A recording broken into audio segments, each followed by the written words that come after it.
Hello, everyone. Happy Monday. If you're watching this on Monday, it's a holiday. So hopefully you're watching this Tuesday and you like completely unplugged on Monday and enjoyed hopefully the weather. I don't know. Here in Pennsylvania, it's been rainy one day and then like 90 degrees the next. So if it could like make up its mind, that would be cool. So hopefully this holiday weekend I got to get out. Hopefully you did too. But thank you for being here, listening, watching, however you're consuming this episode. As you can see or hear, I have a new guest with me. Sarah has taken some time out of her schedule to join me on the show this week. So, wanting to share some insight from a fellow transitioned educator into how that job search went. And so, Sarah, welcome. Thanks so much for being here.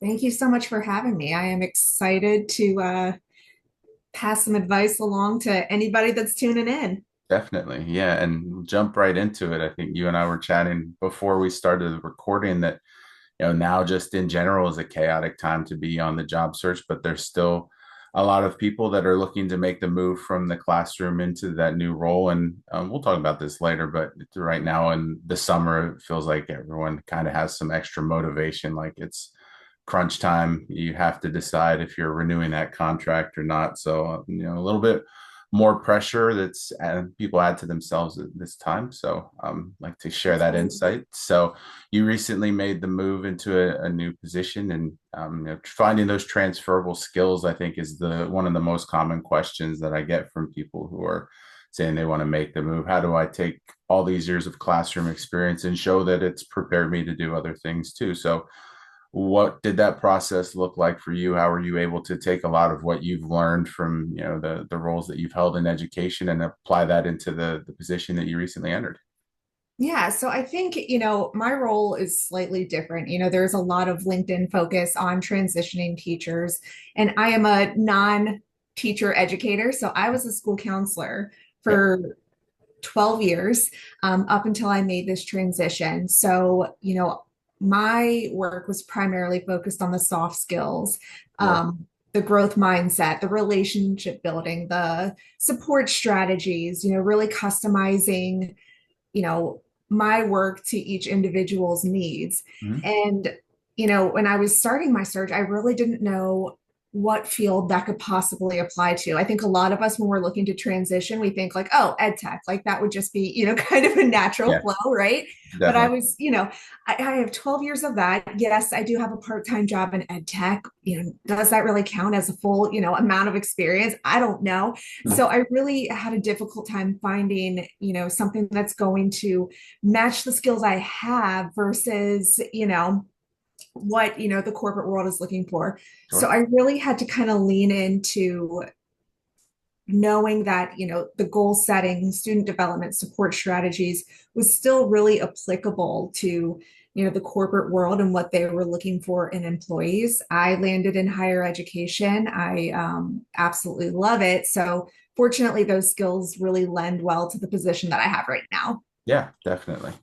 Definitely. And I mentioned it just in the last question. We'll talk about it a little bit more now. So the summer is approaching. Some schools are ending. My wife is in the classroom. Her last day was today, technically last Friday, if you're watching, listening to this. So, that school year is coming to a close for a lot of educators. And, that's where a lot of them put that pressure on themselves. Like, okay, these next couple months, I am going to find something new and step into a new position. And that's not always the best way to approach things. Obviously you have some extra time. So, use it when you can, but you don't want to burden yourself on this self-imposed deadline. So how did you try to combat that mindset while you were searching and not put limitations on yourself? It's already challenging enough, right? So you don't want to rush into something new for the sake of just doing that. Absolutely. And honestly, I did have that pressure on myself to rush into something as, soon as possible, even if it wasn't something that was going to bring me the most joy. Because of the deadlines, I found out, last year, 2 days before my contract was due, that my position was being cut and I was going to be moved to a different school. Mhm. That gave me 2 days to get on Right. LinkedIn and, try to find something. So obviously, it wasn't going to happen in 2 days. So then I Yeah. had this, countdown of, okay, it's summer break. I need to find something before the first day of school so Mhm. I don't look like the absolute worst employee ever. Yeah. That didn't happen either. So, we are really like I don't want to say indoctrinated, but almost indoctrinated when you're in Mm. education to kind of live and die by the school calendar. Right. Um, and I had a lot of guilt over that. I had a lot of guilt over the deadlines of it, of, how would I look if I didn't meet the deadline, or what would it mean, transitioning out in the middle of the school year. So I really just had to switch my mindset of not having so much guilt for wanting to put myself first. Yeah. This job market, we've talked about it. It is difficult out there, Yeah. especially right now for everybody that is applying, hoping to meet that deadline, hoping to not have to go back in August or whenever it is, your district goes back. Hmm. Um, so you really need to kind of find some peace in when it happens and when the right fit, hopefully something that does give you all the joy, you're not Yeah. settling. um Give yourself some peace and some grace, knowing that you might not make the deadline, it might be a different timing, and that's okay, as Mm. long as it's taking care of you and your needs and your family's needs. Absolutely. Yeah. And it's such an important reminder. Easier said than done, right? Like you, Oh, totally. but at the same time, I think people need to hear that at times because it's so easy to forget. You put these limitations on yourself in an already challenging process, and you're not doing yourself any favors. So sometimes you Absolutely. just have to take that step back too and reassess things. So, with that said, you've made the move now as student experience specialist. And what was it about this role that initially appealed to you and made you want to pursue that? Because that's the other thing that people run into, right? You said a lot of people go into ed tech, and some people just don't even know what's out there. What are these roles that I can step into? So, what appealed to you, and what have you enjoyed about it so far now that you've gotten your intro to it? Yeah. So, the biggest thing that I was looking forward to in making this transition, the biggest reason, my why, as we are Mhm. so often taught to say, Right. was, to find a better work-life balance. Mhm. So when I was doing my search, I really only focused on remote work. I'm not in a great commutable distance to get to Sure. things that, might be a different variety of job experiences, but I was looking for a work-life balance, something that would kind of promote, overall happiness, wellness for me and my family. So that was key. And when I was doing, my research on companies, because that is absolutely pivotal.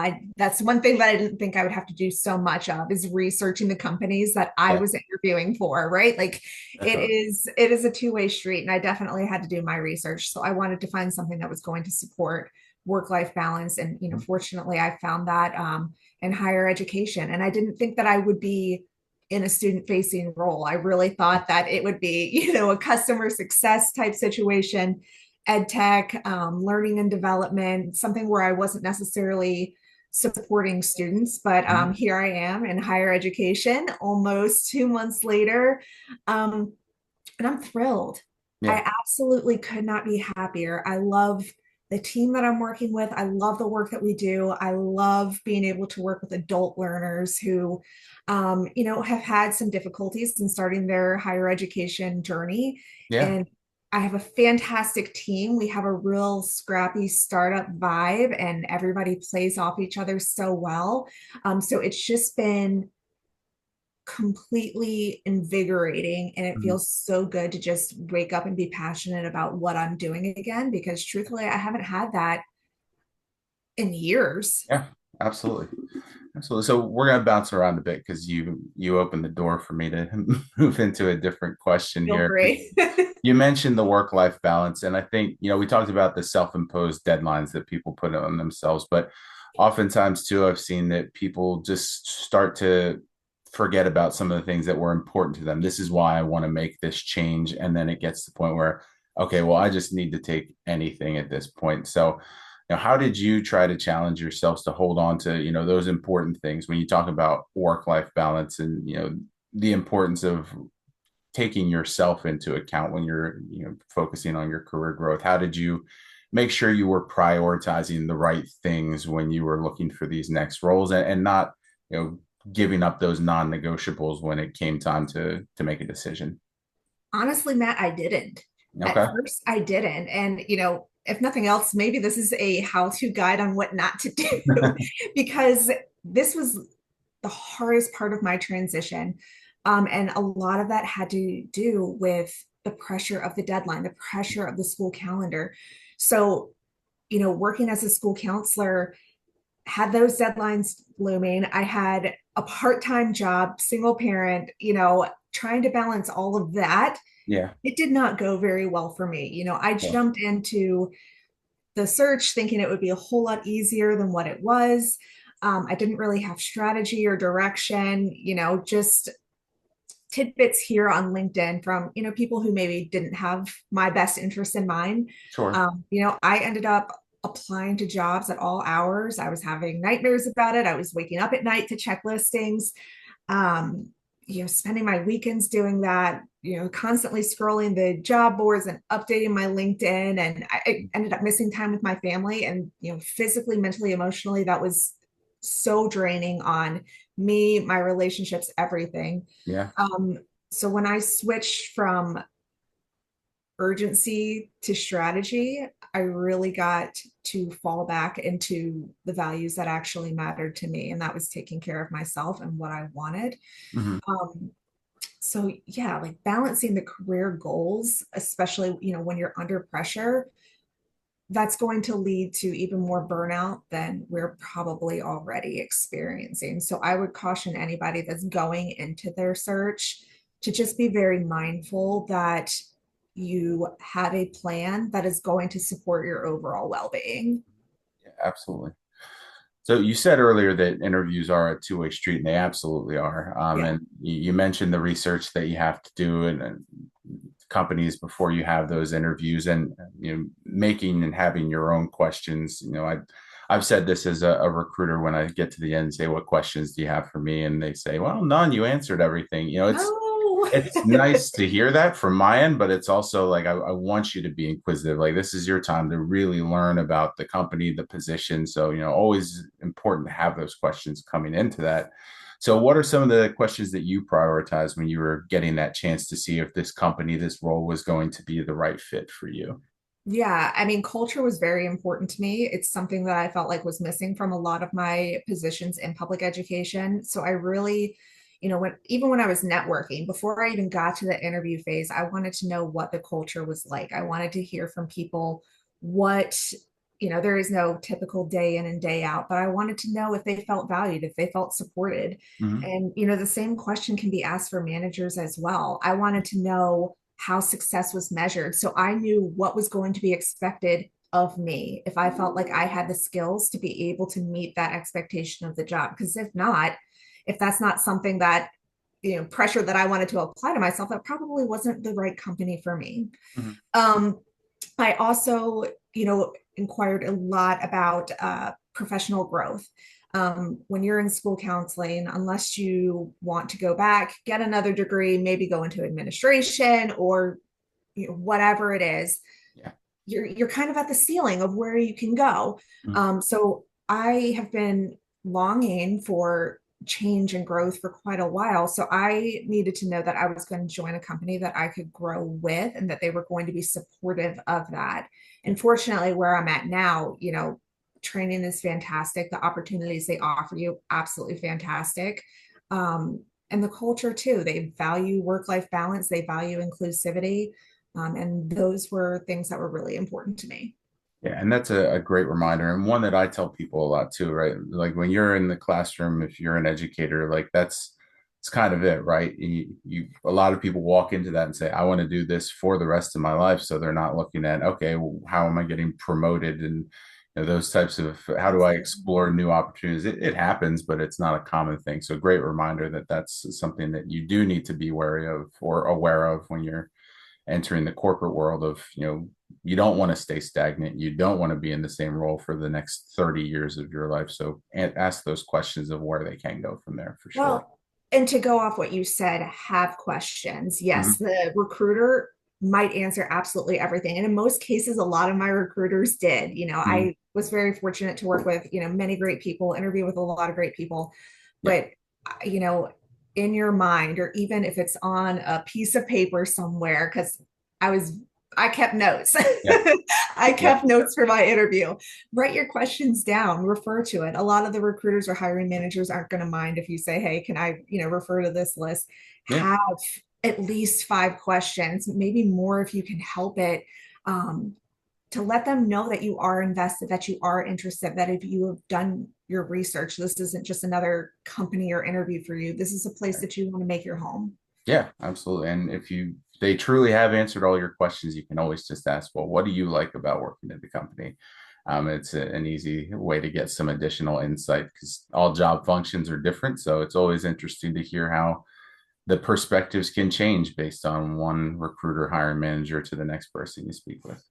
Yeah, and it shows, that you're a genuine person. You've got to remember that there is a human touch to this. A lot of it may feel transactional at times, that you're Yeah, submitting the resume, you're hearing nothing, or you're getting the rejection, So I think adding that human factor and building the connections and relationships, it's absolutely pivotal because you yeah. don't know where those relationships could take you and, the next 6 months, the next 3 years, whatever it may be. Definitely, definitely.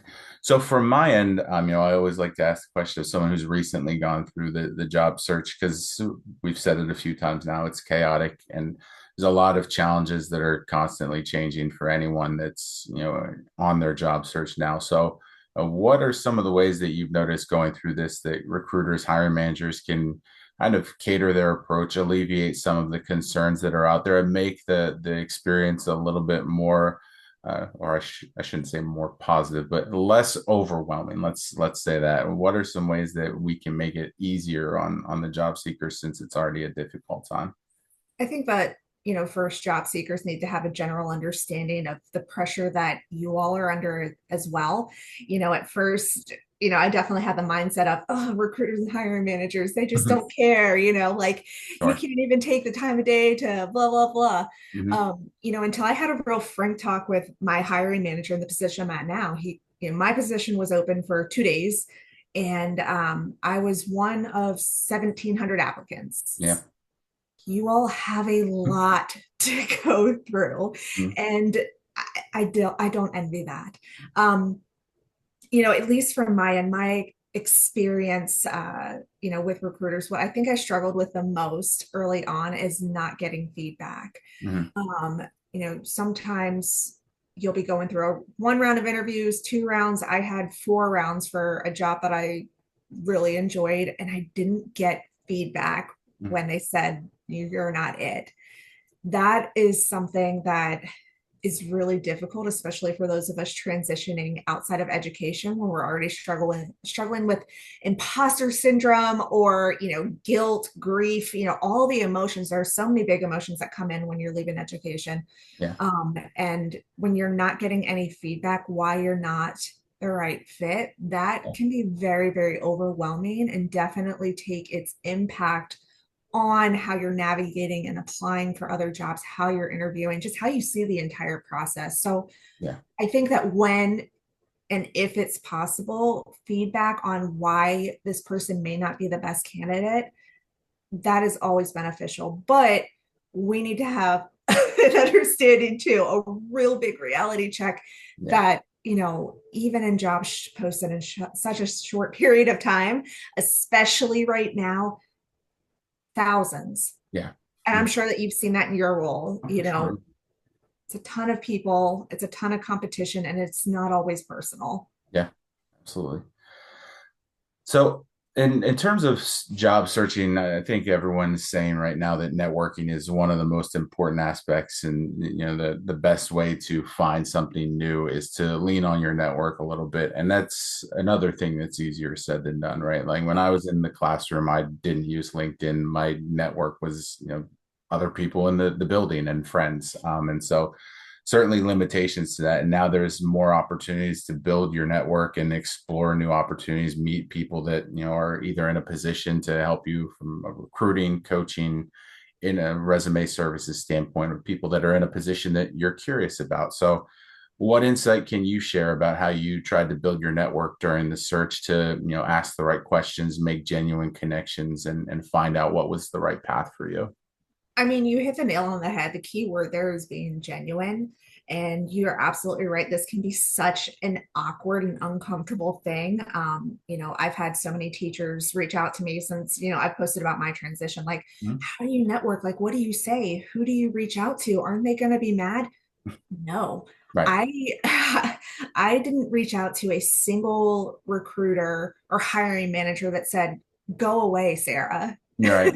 You're either going to get a really positive, helpful response, or people just aren't going to reply. In which case, that's okay. You can move on. Maybe that isn't the company for you if they don't value, Right. reaching back out. Like that's fine. That's fine. Again, it's not personal. You got to just keep moving. Mhm. Um, so building the relationships, building the network that is going to help you.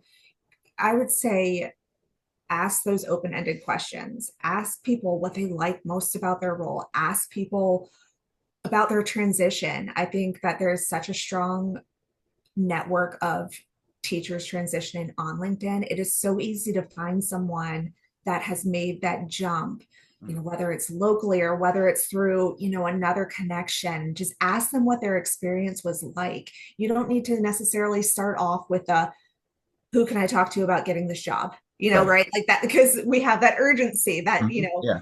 need to get that quick answer. But I can truly say that every interview request I got was because I reached out to somebody first. Mhm. I didn't even know I was reaching out to my current manager when I was networking on LinkedIn for this job. But fortunately for me, he sent me the referral link. Awesome. And I wouldn't have this job if I had not done my part with networking. So, I would recommend that you are intentional with it, just like with your job search and applying for jobs, look to see who might have the same job title that you're interested in, look to see recruiters, hiring managers, they they genuinely want to see that you are interested in working for them and working with them. Right. So many of the recruiters that I talked to said like, "Oh, we really love that you were already talking to people on the team." I got that feedback a lot. So as awkward as it feels, Mhm. take a deep breath Yep. and make those connections. Absolutely. So the last question is one that I ask everyone, and it's the advice question. And I always say it's you've been giving advice this entire episode, so it's funny to always ask this at the end too. But what has stood out to you over the course of your career? A piece of advice that you've received that when people do come to you, hey Sarah, how would you suggest I do this, or what advice can you give me about my career search? Is there anything that you find yourself consistently telling people, or something that has always stuck with you that helped you as you were going through your search and your move into a new role? Yeah, and I think it's advice that, we start getting when, we turn 18, like Mhm. don't wait, just start. You're never going to be 100% ready. I give that advice with the cautionary tale of start, but set boundaries. Mhm. Make sure that you have those boundaries early on. I mentioned it before that I poured absolutely everything that I had to, and applying late at night and obsessing over cover letters, obsessing over the wording that I sent in my networking, refreshing the job boards. And it truly had major physical symptoms on my health. Yeah. It's not good for anybody. So what good is searching for a role with a better work life balance, which a lot of us are working for, if you're already burnt out in the process? And by the Right. time that you find that role, what kind of shape are you going to be in? So, absolutely, yes, start even if you aren't 100% ready, even if you are still kind of dealing with those feelings of guilt, the deadline, pressure, all of that. Take that leap, start making those connections, but protect your energy. You're Mhm. going to need that energy for the interview. So make sure that you build in that rest time, set limits on, when you're on LinkedIn. Yeah. Um, Protect your peace. You can be both ambitious and well. So that Absolutely. would be my advice. Absolutely. And that's wonderful advice. And again, stuff that's often easily forgotten, right? As Yeah, to that importance of self-care during this, because we talked about the self-imposed timelines and pressure. Take a breath and make sure that you're putting your mental health as number one throughout this, for sure. absolutely. I wish that everybody that is going through this season protects their peace, gives themselves some grace, and just take care of yourself. Absolutely. Well, Sarah, I am so appreciative of you taking some time to jump on here. I know that there's a lot of educators that are still looking to make that move. So I appreciate you taking some time to share a little bit about your journey. If you're not connected with following Sarah on LinkedIn, make sure you do that, build that network, right? And Absolutely. thank you for watching. Thank you for listening. And we will see you again soon.